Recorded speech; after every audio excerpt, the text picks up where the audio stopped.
today in the studio we have the Seacats, meow, or should I say rawr. With us today we have Josh and Mike. Hi guys, how are you doing today? Good, how's it going, Stacy? It's going great. Thanks a lot for coming here today. Definitely. Happy to be here. Yeah, we're so excited to have you here. So tell me, how did you guys come up with the name the Seacats? We wanted a name that had to do with the sea, and we wanted a name that had to do, well, we thought of cats, so then we just put literally those two words together. Oh, okay. We made it one word, and it's, a real catchy name. We get a lot of compliments on it. Yeah, I love it, actually. So do you like cats, too? We didn't even actually have a cat until very recently, way less time than the band has existed. But we do like them now. Yeah. Cool. And we just really like short names.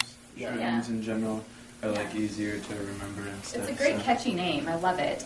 So you guys grew up in Rose Valley, born and raised in Rose Valley. Pretty much. Cool. Yeah, I actually grew up out in the valley too. I've lived there all of my life. So I live way out though. So how did living out in Rose Valley influence the songs that you wrote and your musical talents? How did living out away from town? A lot, actually, for sure. Yeah.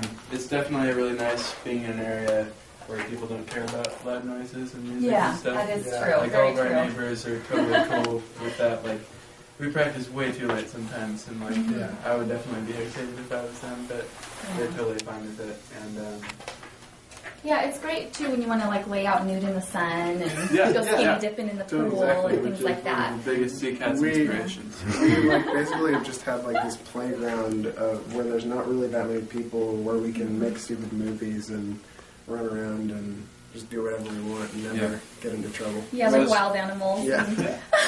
Rose Valley Elementary School. Now living out there, tell me this: did you ever see Sasquatch? Do you have a Sasquatch story? No. Still looking though. What about UFOs? UFO sightings?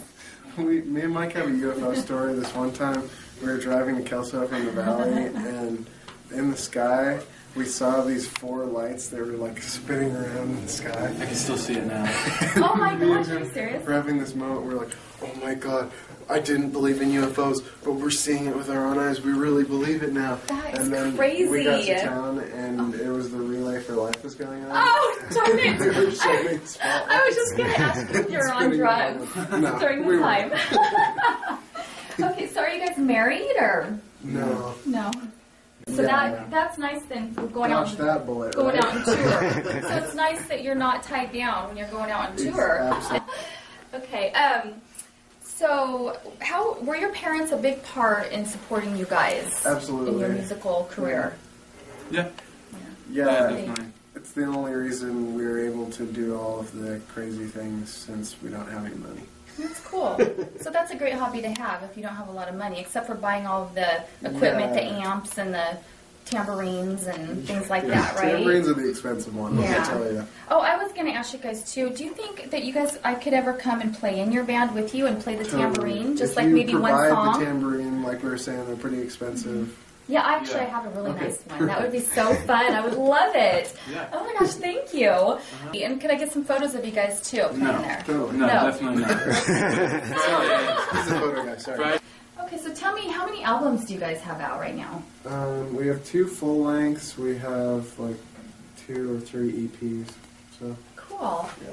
Yeah. One of your album covers is the 2 of you as babies, basically. How old were you in that picture? He was probably 1 or something, and I was 6 or so. That is so cool. So what influenced you to use that picture? We thought it was a funny picture, and then the record was sort of representation of me and Mike primarily, so we thought it would be fun. And it just looks so classy of that era. I thought that was very creative of you guys to do that. So what's next for the Seacats? Mike and I have been working on a tape for a little while. Yeah. It was supposed to be a EP, just a short release after this full length, but now it's 45 minutes long, so it'll probably be more of a full length thing. Cool. But yeah, it's probably my favorite experience for recording or anything like that so far. So do you have your own studio where you do your own recordings? Yeah, I've got kind of like a home studio thing going. In Rose Valley. Oh, okay. I've seen you guys out playing in your front yard before as well. Well, oh yeah, we've had a couple shows there. Yeah. Yeah. Yeah, totally. that's cool. So do you just invite all the valley folk to it, or? Sometimes we can get even the town folk to come. Yeah. Okay, so I have one last question. What advice would you give to up-and-coming artists?